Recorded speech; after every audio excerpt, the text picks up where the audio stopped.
Welcome everybody, and welcome specifically to this One Planet Week lecture facilitated by the Learning and Teaching Forum.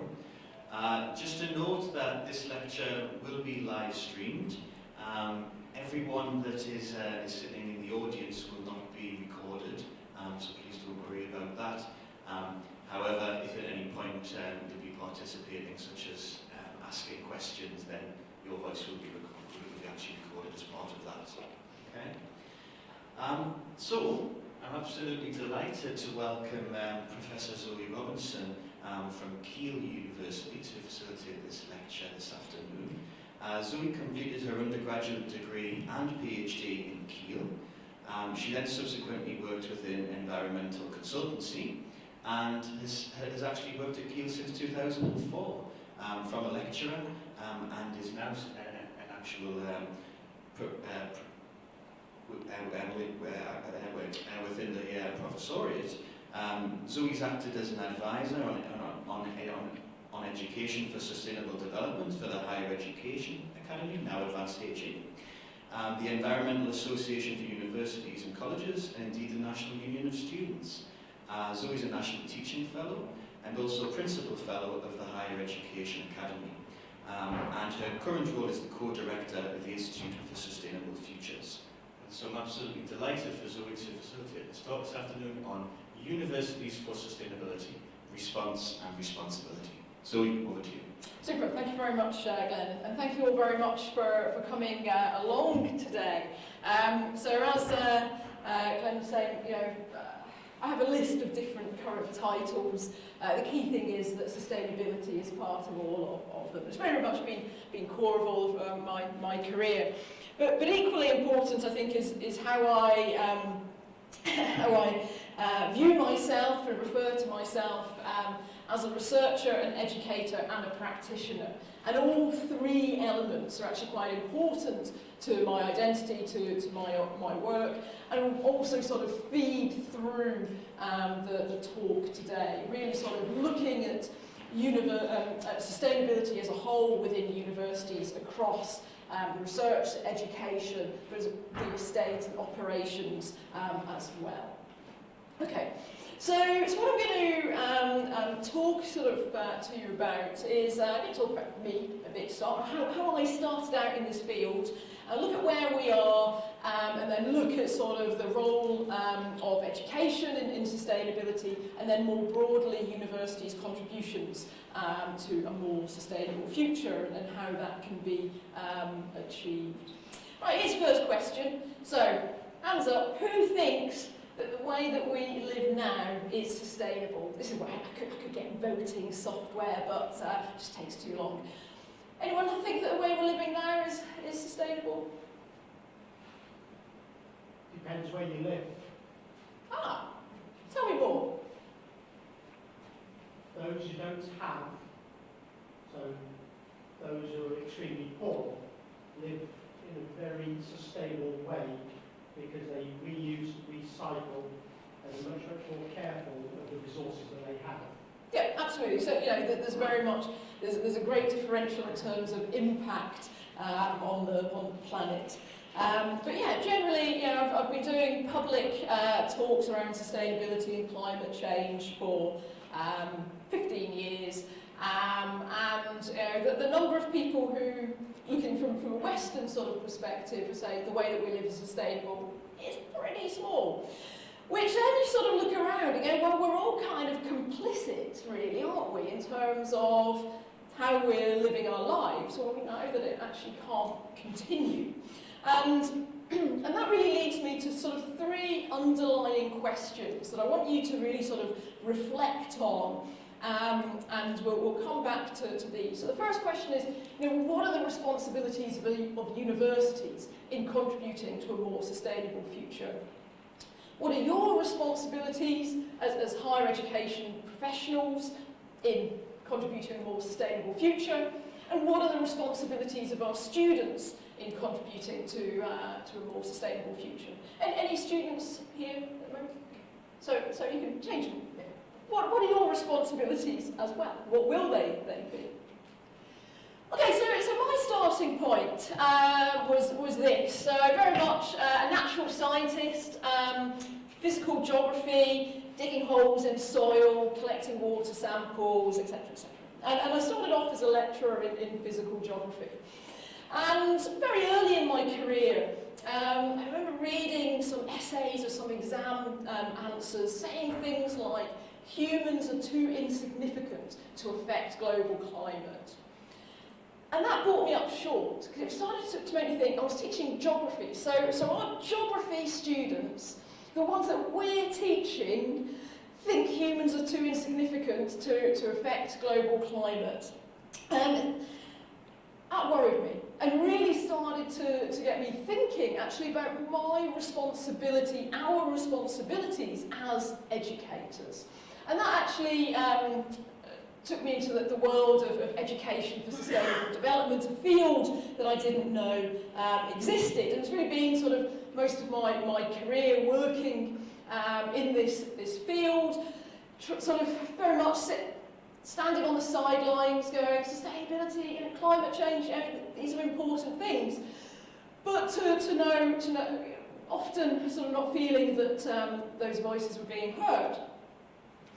But actually, the last 12 months has felt very different. It's actually felt that we're at a real tipping point. And part of that is a tipping point, a positive tipping point in terms of engagement around climate change and wider sustainability issues. The amount of times that these issues are actually being included on Radio 4 or the Today programme. It's suddenly on the agenda, it's language that everyone is using.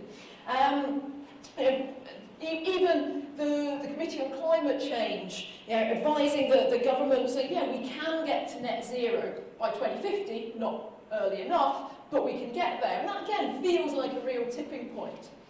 But at the same time, there's the other tipping point of actually what is happening to climate. And this is kind of what it looks like.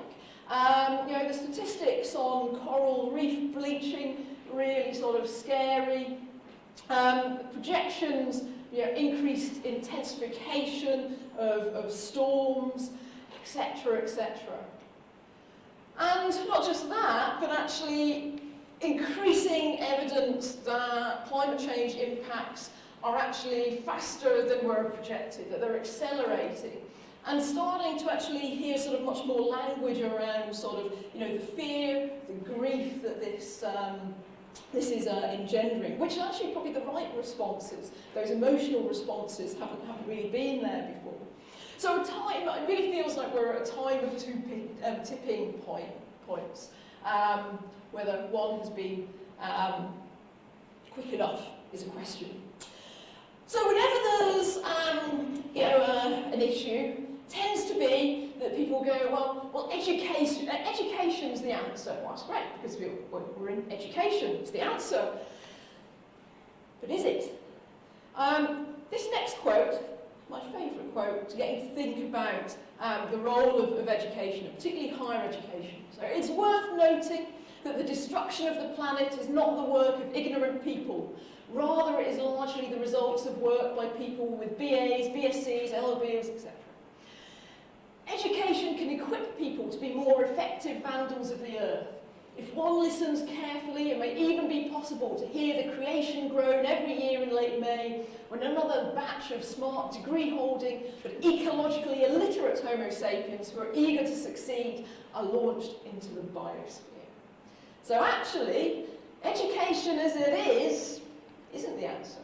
We're just feeding people back into the same unsustainable system without changing that education system. But actually, universities have even more of a responsibility in this area. So the statistics show that our graduates, they're more likely to be employment, and they're more likely to earn, they're going to earn more than non-graduates. But there's a very strong correlation between carbon emissions, environmental impacts, and wealth. So wealthier people produce more carbon pollution. Even the green ones, who think they're being green, still have a greater impact. And this is some data from a report by Oxfam, basically saying that 50% of the world's emissions are produced by the richest 10%. Which is basically us. It's people we look at in the middle. It's people that we produce in our universities. So interesting, we think education's the answer, but actually the fact that people come through our universities and earn more means that they will actually have more of an impact, and therefore we are having more of an impact on emissions down the line. So we have a real responsibility in universities to try and mitigate some of that impact. Now, there was some very interesting work that sort of started to be done, and things that have been sort of talked about even back in 2005 from PFHEA, the Higher Education Funding Council for England, which is no more. But they were saying back in 2005, the greatest contribution education has to make to sustainable development is by enabling students to develop new skills and knowledge. The main, though not only, way to make this happen is through development in curriculum and pedagogy. Right, so there's a really important role here in terms of pedagogy. And then 2009, they sort of realised, identified a bit more that the breadth that universities can sort of contribute to this agenda. And so they were saying in 2009, so now 11 years on, they were saying within the next 10 years, the higher education sector in this country will be recognised as a major contributor to society's efforts to achieve sustainability through the skills and knowledge that its graduates learn and put into practice, its research and exchange of knowledge through business, community and public policy engagement, and through its own strategies and operations. Have we managed that? Did we manage that in 10 years? Are we recognised as a major contributor? Judging by the facial expressions, we probably think not. And that might be because actually that earlier work from PFHEA back in 2005 created some really negative responses. So this was a Vice-Chancellor at the University of Central England at the time, saying that hefty circular and sustainable development is one of the most pernicious and dangerous circulars ever to be issued. The issue here is not whether sustainable development is a good or bad idea. It is about the basic rights and responsibilities of universities and the need to safeguard academic freedom. It is not the job of universities to promote a particular political orthodoxy. It's their role to educate students, to examine critical policies, ideas, concepts and systems, then to make up their own minds.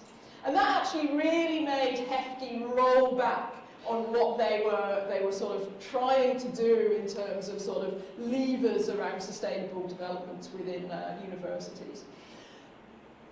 Fundamental problem with this is it kind of implies that actually our education is in a politically neutral position, which it's not at all. So actually, and this quotation by Shaw is sort of saying there's no such thing as a neutral education process. And actually, one thing that education for sustainable development can do is really get our students to really question actually those big systems, those current political ideologies that we all work and study within. So I would actually argue very much against this being a particular orthodoxy, but actually as a way of really sort of questioning our current sort of ideologies. And so inherently, this is a fantastic area for developing critical thinking. Okay, now I want to do just a little exercise with you because I was a bit worried by Glenn sort of saying that I was going to facilitate a lecture. But I'm going to, I feel I have to not just give a lecture, but actually do some facilitating, which means we're going to have to get you to do something, which is, let's have a quick sort of look at what we all mean when we're actually talking about sustainability, whether we're talking about the same thing. So, what I'm going to ask you to do is stand up, that's my first innovative thing in a lecture, and come over to here and pick an image that speaks about sustainability to you. And then I want you just to have a conversation with someone else pick that image. And if you really can't be bothered to stand up, actually, I really shouldn't even give you this option. You could just pick one of those four images. So indulge me. Come and find an image that talks sustainability to you. And then have a conversation about what that narrative, why you've chosen that. Once you've got your cards, move away from the table, let the hordes in. There's probably just about enough cards. Please don't fight over them.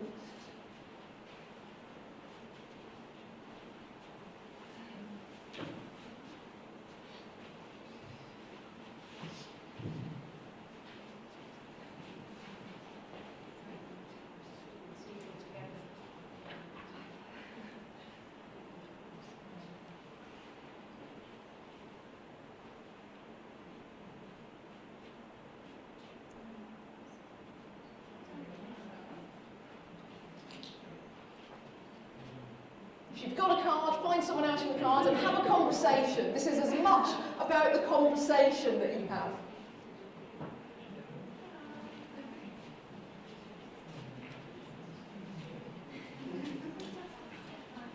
Even better if you haven't spoken to someone before.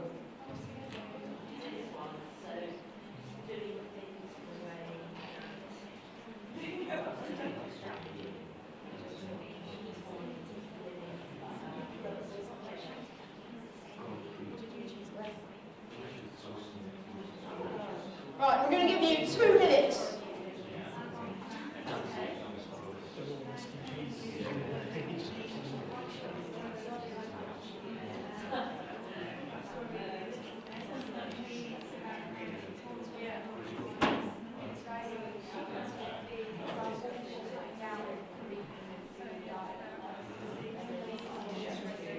No, you can stand and talk. That is also fine.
Okay, that is your 2 minutes up.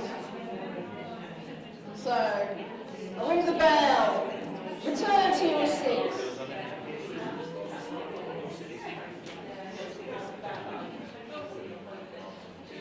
So, kind of the purpose of this exercise is really to sort of demonstrate that everybody can have a conversation about sustainability. And it's actually, you know, if you're working with sort of other staff, sort of, trying to encourage people to sort of embed sustainability in what they do, then, you know, sometimes, oh, I don't know enough about this, but actually there's lots and lots of different perspectives that people can bring into sustainability. And actually, just starting off those conversations is a much more effective way of really thinking about the range of the definitions than actually starting off with a definition. So I'm not going to give you a definition, nor am I actually going to ask you to report back.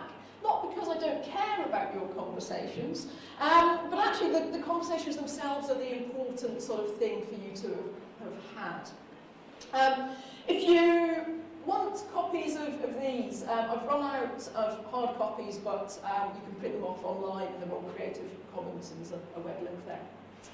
So, of course, the other way, very handily now, of talking about sort of sustainable development or sustainability is the use of the Sustainable Development Goals, ratified in 2015, run to 2030, 17 goals, 146, something like that. targets behind those goals, but it emphasises the breadth of sustainability. And again, that's what the cards are sort of aiming to do, is to emphasise the breadth and to go beyond where conversations can often start, which is about recycling.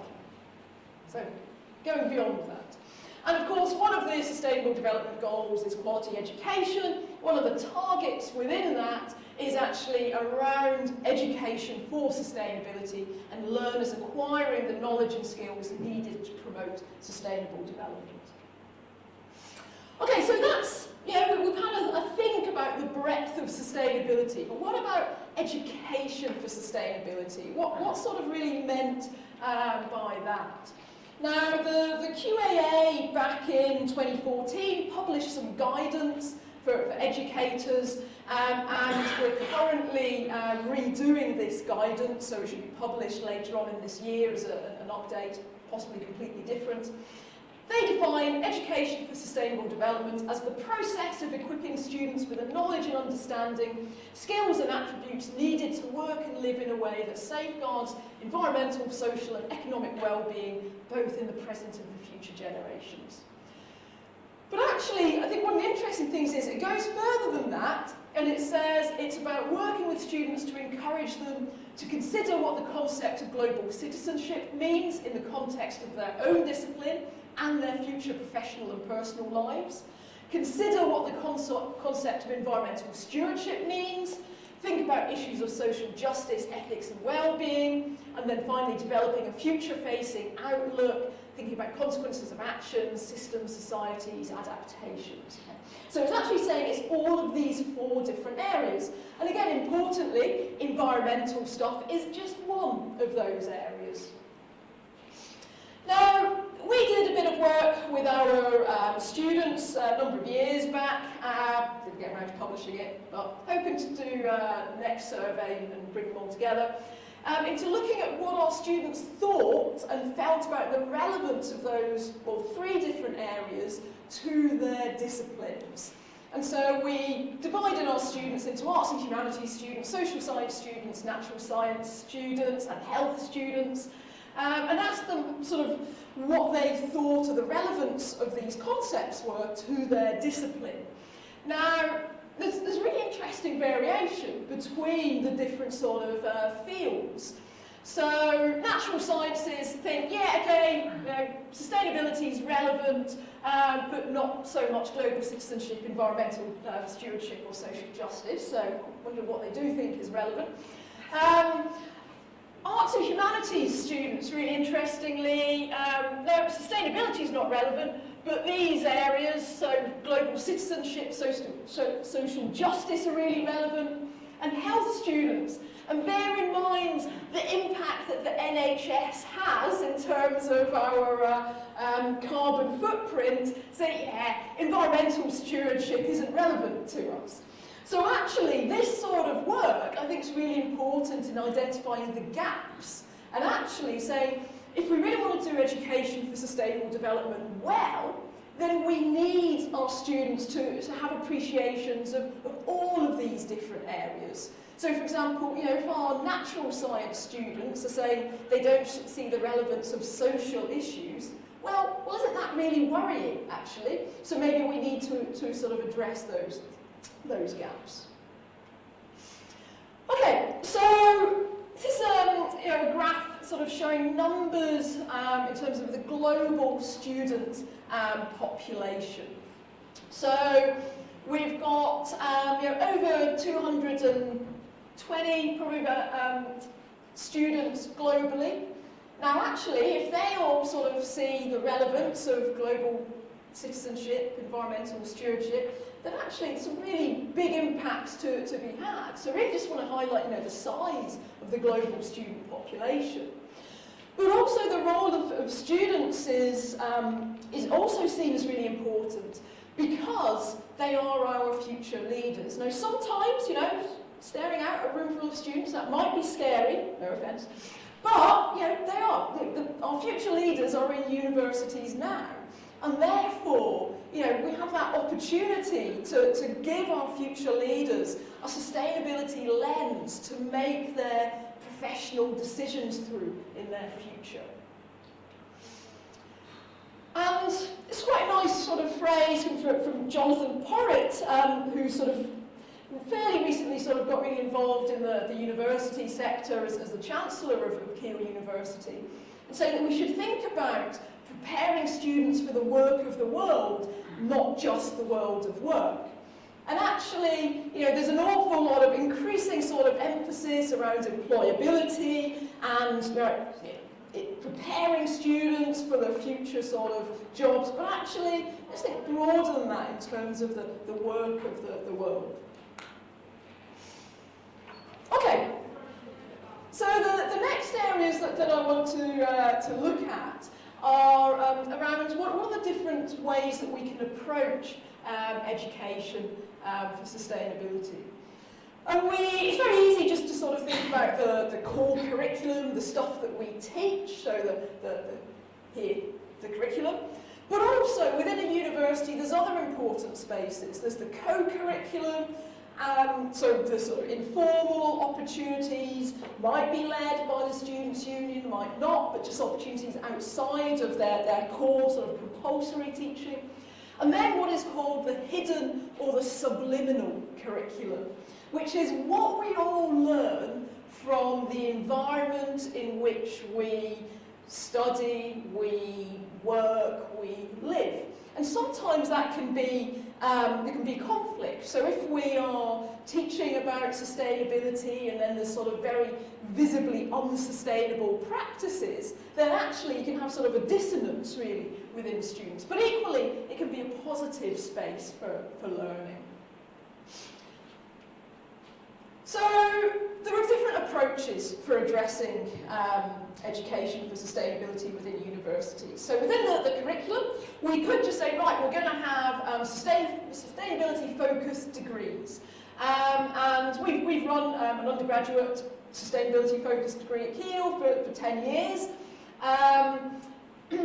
Students feel motivated to do different things. I love this quote from one of our students saying, I don't feel like I'm going to a standard job, I feel I have to make a difference somehow and go and do something that's going to benefit someone somewhere somehow.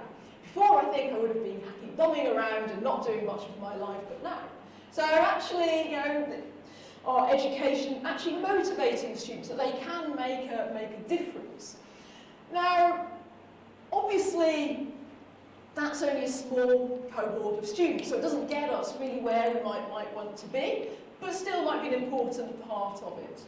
We can have a sustainability-focused module that all students from all disciplines either have to do or can do.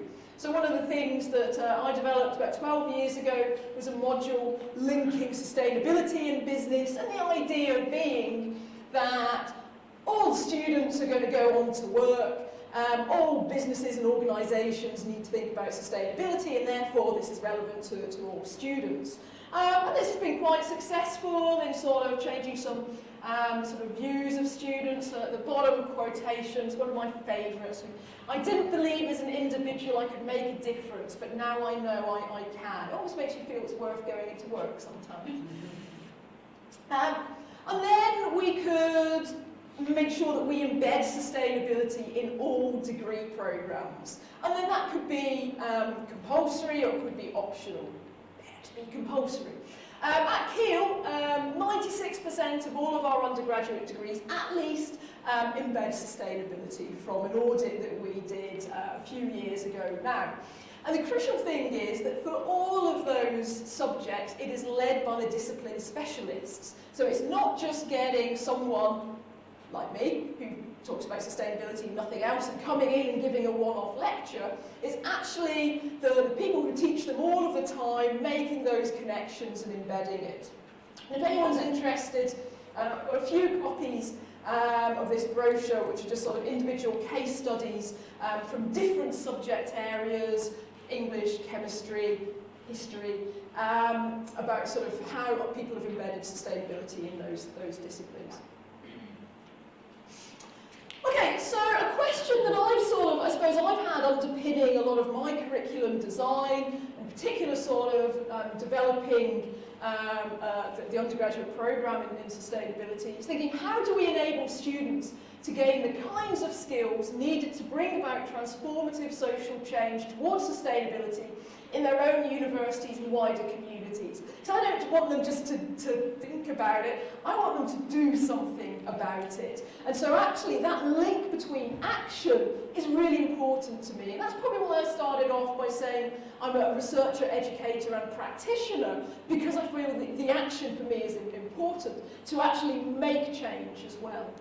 And so this is really looking at an educational approach which advocates action for sustainability, links courses and actions, and allows students to sort of use their academic learning to inform that action for positive change. And I like this phrase, sort of activist learning as opposed to active learning.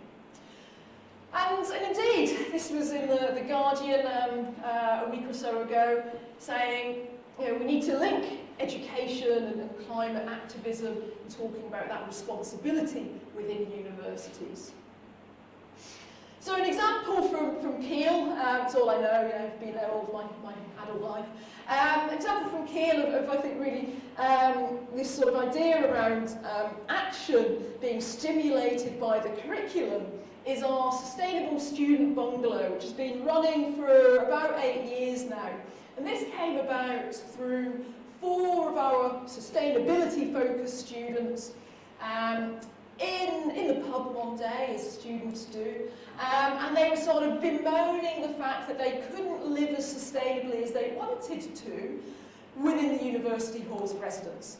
So they approached the university, we helped them sort of lobby the university to be allowed to sort of take on board one of our small properties on campus. We've got a number of sort of small houses and bungalows, and to turn that into an exemplar of sustainable student living that they would lead and they would use as a way of both exploring more sustainable living approaches themselves, but also informing other students.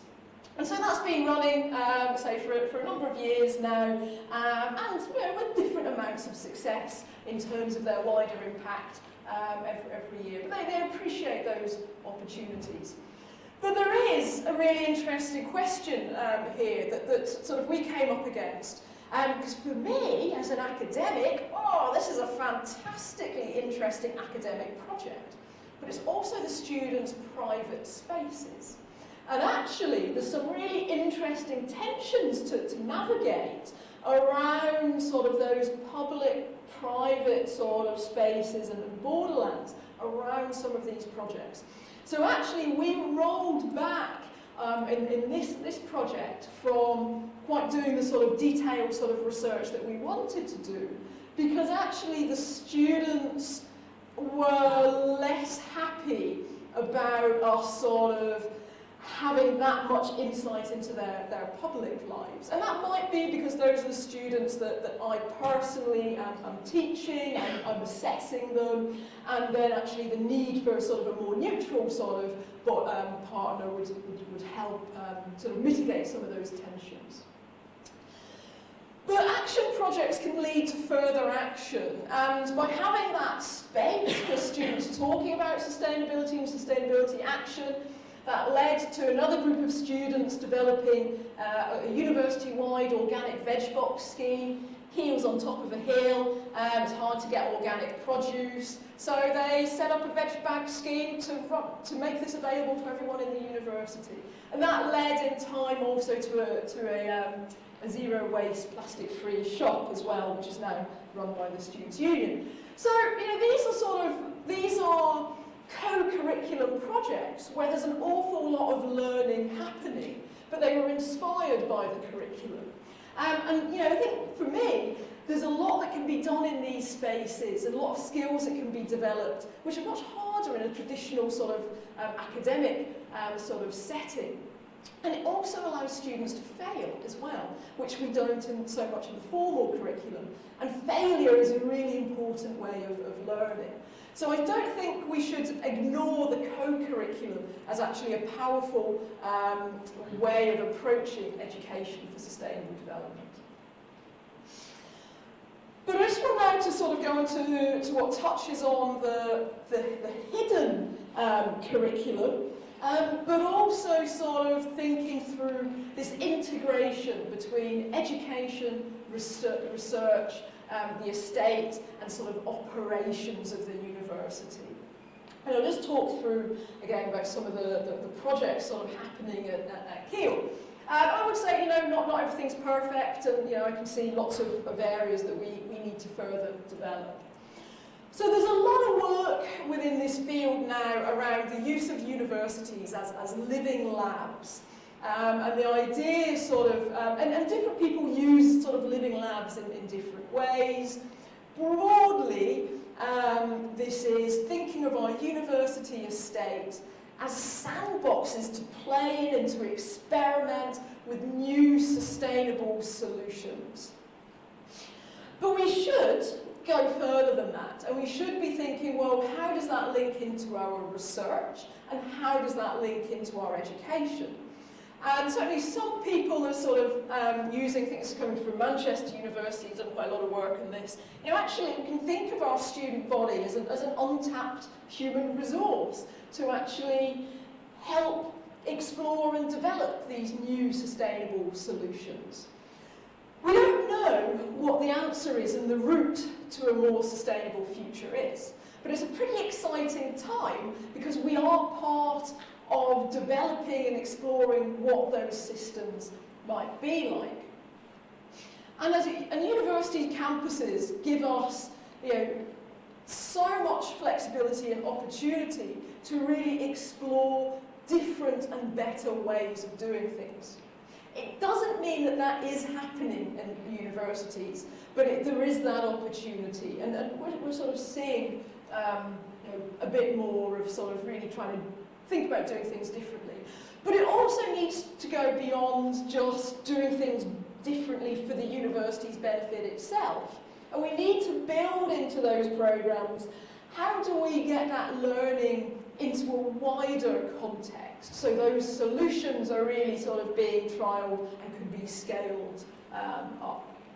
So that's an image of Keele University, really sort of highlighting, it is a small town, we're a small university, 11,000 students, 2,000 staff, but we own all of our own private utilities networks, our own building stock, but we can also make changes in terms of governance and communication. It's not just the hardwiring.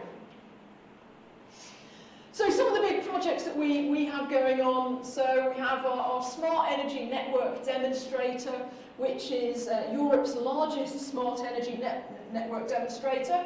£15 million European funding's gone into it, very close business connection. And that was sort of, because of the funding, very much a business focus, linked into research through PhD studentships, linked between the university and small businesses in the local area. So it's also about trying to drive a local supply chain around smart energy. But there's a huge, at the moment, untapped opportunity actually around the educational piece. And if we've got these big energy infrastructure projects going on, how do we use that to ensure that we have the most energy literate campus community, that we are helping prepare people for the energy paradigm shift which is coming our way? Linked with our Smart Energy Network demonstrator, we've got significant renewables coming on campus, which should see up to 80% of our campus electricity use being generated on the campus. Again, really interesting research sort of opportunities, actually looking at full life cycle costing around the impacts of these developments, as well as educational opportunities. And we're also the UK's first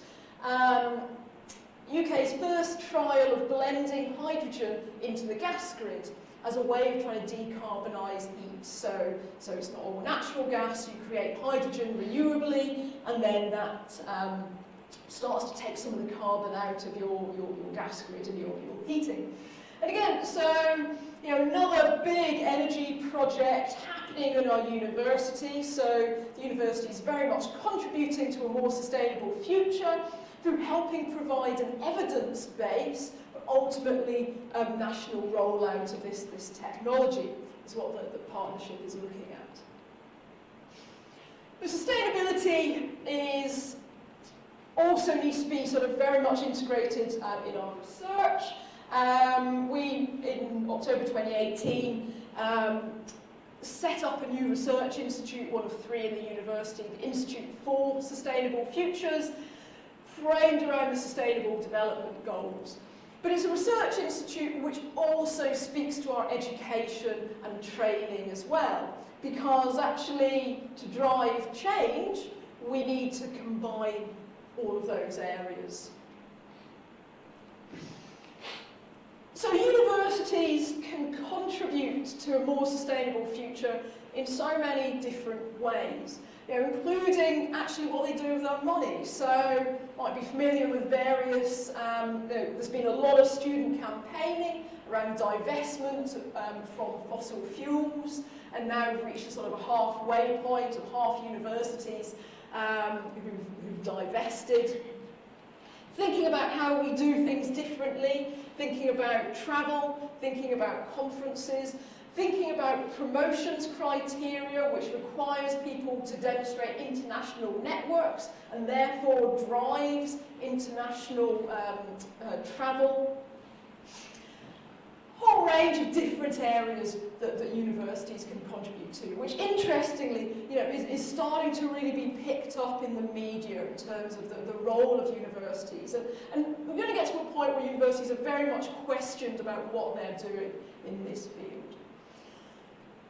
But for me, one of the most important things is around the governance and the communication and the education for all in this field.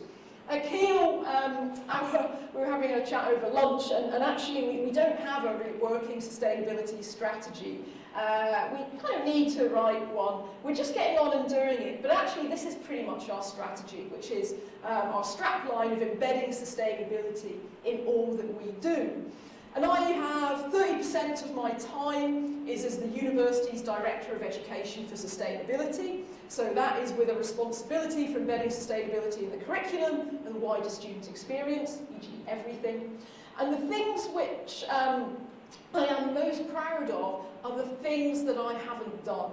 When other people come to me and say, oh, I've just developed this new module which is all about sustainability. Because what that's showing is actually we've created a culture shift where people are driving the change themselves in their own immediate area. And that is what's needed. And that's actually where high-level messaging and constant communication is absolutely essential to show that this is something the university is committed to over a long period of time. Our previous university strategy had one of our 6 strategic aims to promote environmental sustainability in all that we do. And another part of our approach around sustainability as a university is the fact that it is everyone's responsibility. It's a model of distributed leadership and responsibility, which is really convenient when you don't have the resource to actually have lots of staff in the area. You say everybody has to do it. But actually, it also is what's needed, because people in their own area, they're the ones who can make changes in that sphere of influence and can see what changes can be made. We need that high-level sort of governance as well, changes of policies, but we also need everybody to really be themselves embodying that sort of phrase of embedding sustainability in all that we do. And that also sort of then highlights that role of education and training for all of our staff, everybody within the university, to be able to make those changes. Now, I said in the blurb about this talk that I would show how this connected to different higher education agendas, which I've so far ignored. So I thought I'd do a slide of different agendas. So these are the things that we hear about, all of the time. And it's really easy to sort of say, oh, well, sustainability is just another agenda. But actually, sustainability just maps on to all of these areas. So it's not a separate agenda, it's a lens to look through.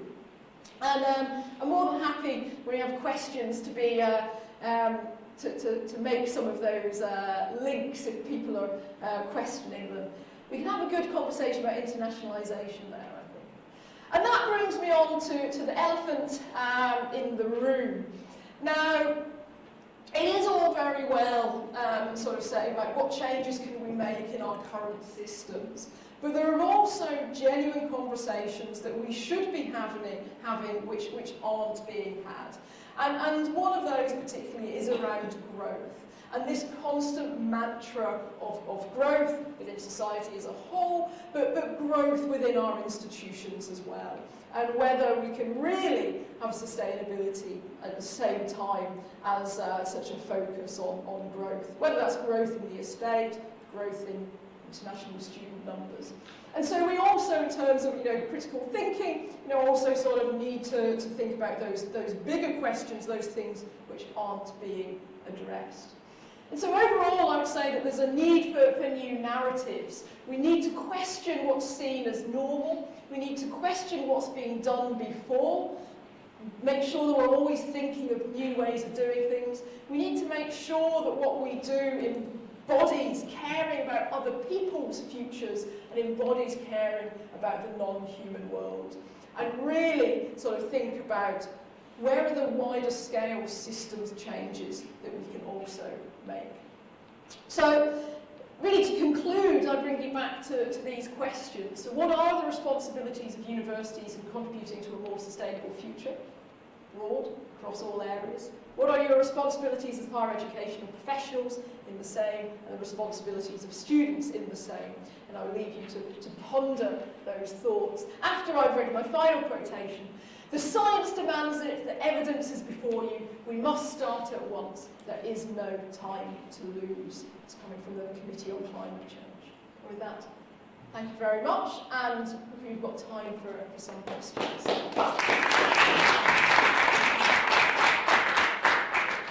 Thank you, Zoe, for your very inspiring talk.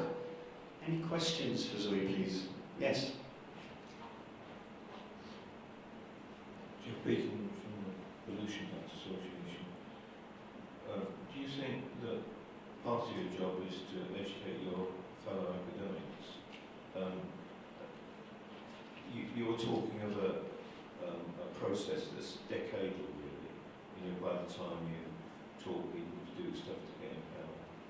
And at the moment, we've got what one estimate is about 50 tonnes fair carbon budget left. And according to how bad bananas so you're reading that? probably got it more or less right. A car gets through, a big car gets through 135 tonnes, I think it is. 35 tonnes, sorry. In its making, the small one is about 7 or 8. And there's no way that cars can fit in to the 55 tonne carbon budget. So are you banning cars from Keele campus? Are you telling your fellow academics what their carbon footprint is? How soon that will run out? Yeah, I think, I mean, in a way, it's the problem with the education approach, and particularly if we just talk about education of our students, and equally if we talk about sort of education within primary schools, you're waiting for a long time for that education to have influence. It's not that it's not important, but it certainly can't end there. It's absolutely clear, and this sort of tipping point that we see demonstrates the absolute urgency of action, and there's a lot of rhetoric around the urgency of action, and it's not necessarily being done. Will all your academics be up to speed on this? Isn't it they you should be educating first? Yeah, no, and that's sort of absolutely, you know, this. It's all of our staff. It's ensuring the sort of the carbon literacy of everybody to be able to understand those impacts. And I'm sorry to be naughty and take the third question. Continuation. This is one of the ones that my friend picked up for me, because she knows what I feel about this. It's a picture of something like a Brazilian favela, and in the distance there's big tall buildings. Now big tall buildings have enormous carbon footprints in their building. Wooden prefabs would store carbon. These people communicate, or get from A to B mostly by walking and biking. The ones at the far distance have cars.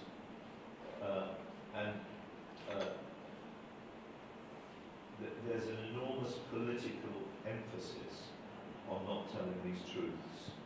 Town planners don't know nothing.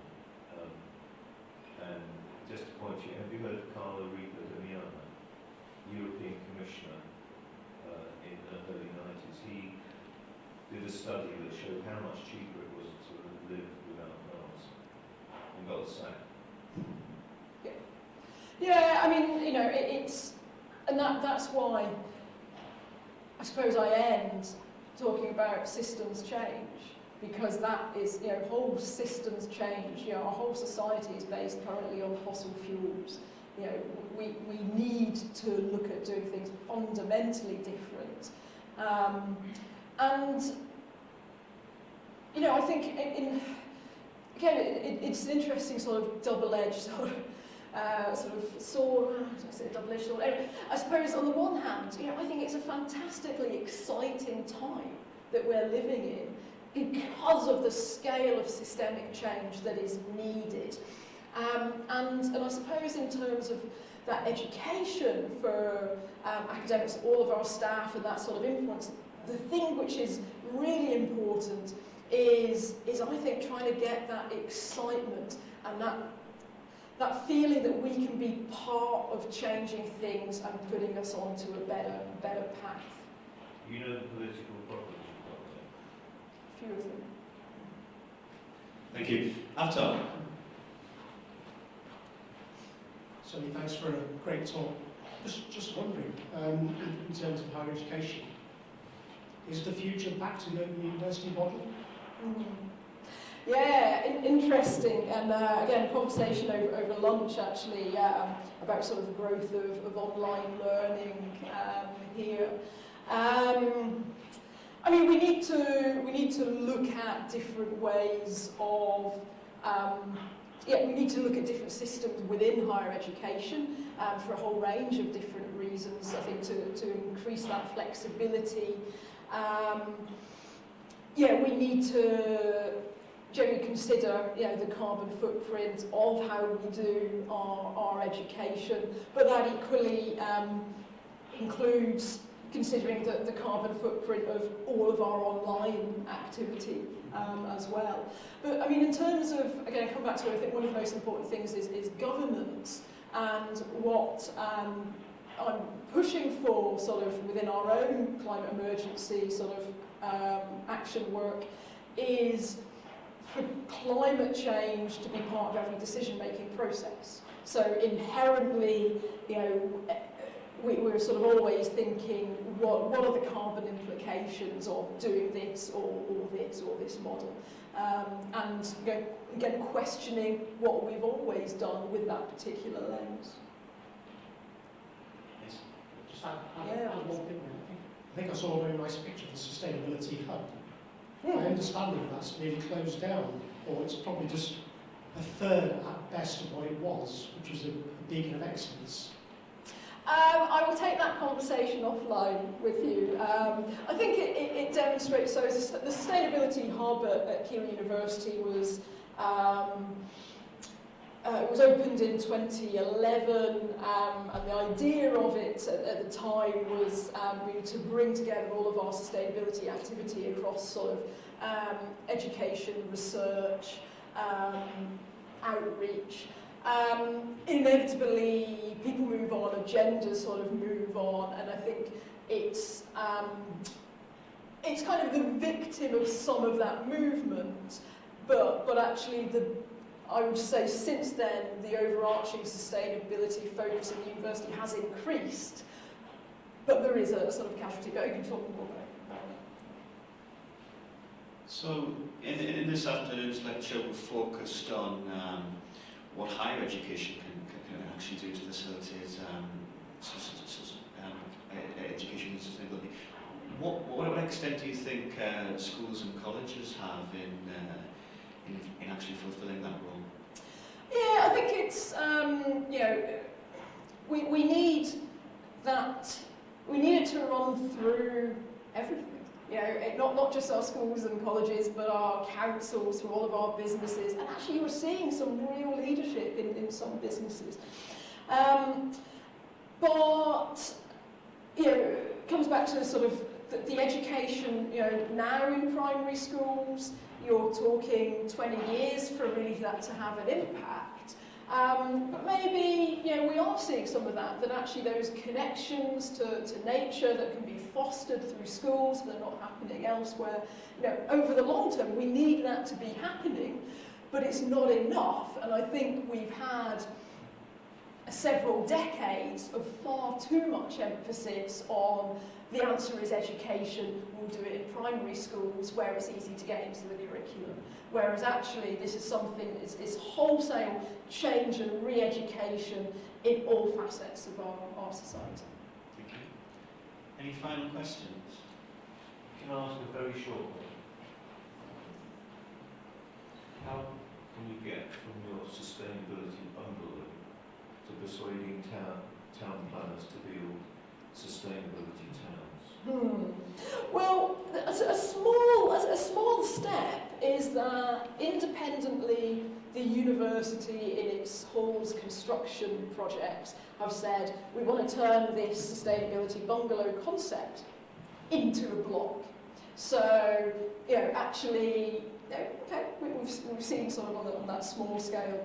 I mean, we're also talking to a company which is looking at sort of new build, new finance models, who are struggling sort of out in the real world because it hasn't been done before. We can provide a demonstrator to show how it can be done. And I think that's an element that actually to more effectively think of our campuses as demonstrators and build in the demonstration activity rather than just expecting demonstration to happen. So there's some potential. Are you talking to the RTPI? No. Fab. I think the one that was on it. Is there one more question? Yes, Sure.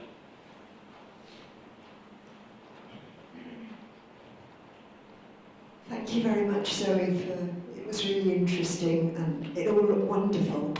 However, I think missing from your slide about agendas in HE was what we were discussing, or one of the speakers at a UCU conference at the weekend put the view that climate change and what's happening in HE, you know, there's the same thing damaging the planet and damaging higher education, which is this whole marketisation ethic that students now have to repay loans and are treated as consumers and all that kind of stuff. And of course, you know, the rest of us are first and foremost consumers and part of this growth economy. So I don't like to be a wet blanket, but what's your take on that? I suppose this is where I come back, you know, that quotation that I gave from Peter Knight, sort of about, you know, yeah, I know, yeah, university should not be sort of teaching this political ideology. Well, actually, I think, you know, we exist in this political ideology, and I think that actually education for sustainable development requires us to really question that. So actually, I see this as a sort of an educational lens that allows us to explicitly sort of question those ideologies with our students and get them thinking about it. Great, thank you. Okay, so I'd now like to propose a vote of thanks to Zoe for her brilliant and very inspiring talk. Thank you.